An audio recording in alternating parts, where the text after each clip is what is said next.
Hi friends, welcome to JSW TV. Allu Arjun నటించిన 'ఆర్య' సినిమాలో హీరోకి ఫ్రెండ్‌గా నటించిన కమెడియన్ బబ్లు గుర్తున్నాడా? తెలుగులో కమెడియన్‌గా పలు చిత్రాల్లో నటించిన బబ్లు అటు వెండితెరపై, ఇటు బుల్లితెరపై మంచి గుర్తింపు తెచ్చుకున్నాడు.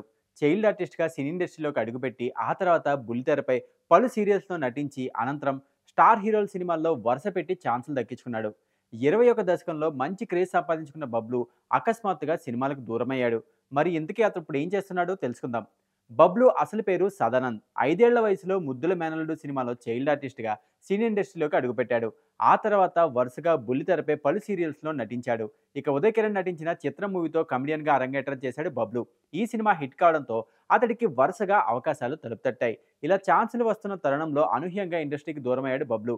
తన జీవితంలో ఎన్నో విషాదాలు ఉన్నాయని, దానివల్ల డిప్రెషన్‌కి లోనయ్యానని ఇటీవల జరిగిన ఓ ఇంటర్వ్యూలో వెల్లడించాడు బబ్లు. 2012లో తండ్రి మరణం, ఆ తర్వాత 2022లో చెల్లి చనిపోవడం, ఆ మరుసటి సంవత్సరం జనవరిలో తన మేనత్త కొడుకు మరణించడంతో ఆ బాధల నుంచి కోలుకోవడానికి చాలా సమయం పట్టిందని చెప్పాడు. కొన్నేళ్లు బ్యాంకాక్ వెళ్లిపోయి అక్కడ డీజేగా పనిచేశానని చెప్పాడు బబ్లు. ప్రస్తుతం ఓ ఫిల్మ్ అకాడమీలో ఫ్యాకల్టీగా పనిచేస్తున్నానని, త్వరలోనే సినిమాల్లోకి రీ ఎంట్రీ ఇస్తానని స్పష్టం చేశాడు. అలాగే తాను కూడా సొంతంగా ప్రొడక్షన్ స్టార్ట్ చేయబోతున్నట్టు తెలిపాడు బబ్లు.